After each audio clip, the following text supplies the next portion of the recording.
Inkomplu nikbru flimkien, it-tema tal-Budget 2020. U fil-budget ta' ġimgħa ilu, il-Ministru tal-Finanzi Edward Scicluna ħabar żieda ta' €3.49 għal ħaddiema Maltin. Imma jidher li mhux kulħadd se jikber bl-istess rata u li din mhux żieda li se joħodha kulħadd. Net News affaċċa lill-Ministru Ian Borg b'din ir-realtà. Ministru, mhux kulħadd se jkun qed jieħodha 349 fil-ġimgħa?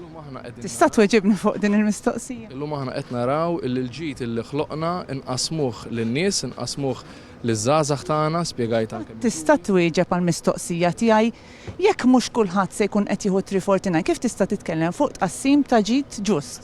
Inti tiġi tagħmel il-mistoqsijiet, però imbagħad ma toġbokx ir-risposta tiegħi. Imma meta kien jidher ċar li l-Ministru ma kellu l-ebda intenzjoni li jwieġeb għall-mistoqsijiet tagħna, erġajna poġġejnilu l-mistoqsija b'mod aktar ċar. Mela, mhux kulħadd se jkun qed jieħu 349 fil-ġimgħa, għax ċertu ħaddiem taċ-ċivil jismu Kert Farrugia se jkun qed jieħu €3,461.54.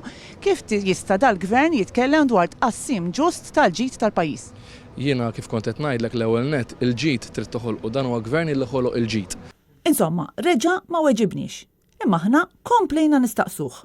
Kif tista' inti bħala Ministru tkun kontent li għandek ħaddim taċ-ċivil li qed jieħu €180,000 fis-sena u kuntent bżieda ta' €3.49? Il-poplu hekk jisħoqlu.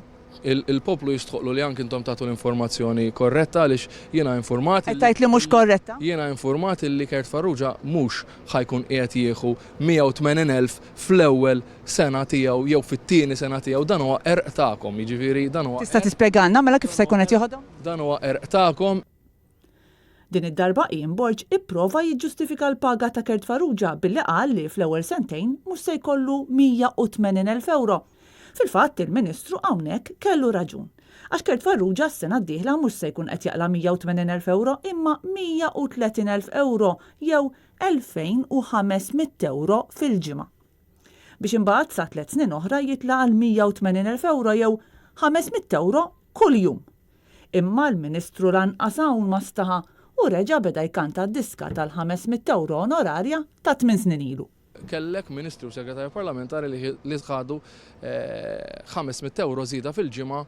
Inkomplu nikbru flimkien imma żgur li jikber ħafna minn qed jibla b'aktar minn ħalq wieħed €165,000 fis-sena.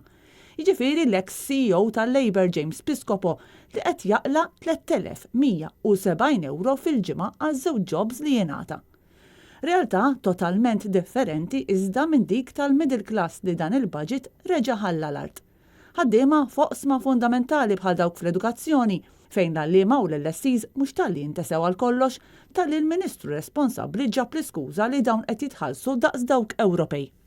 Imma għal Ian Borg u għall-Gvern ta' Muscat huwa perfettament ġust li ħaddim wieħed taċ-ċivil jaqla l-paga ta' 9 għalliema f'daqqa, filwaqt li l-ħaddiema l-oħra jieħdu €3.49. L-importanti li nkomplu nikbru flimkien. Kristina Majra għal Net News.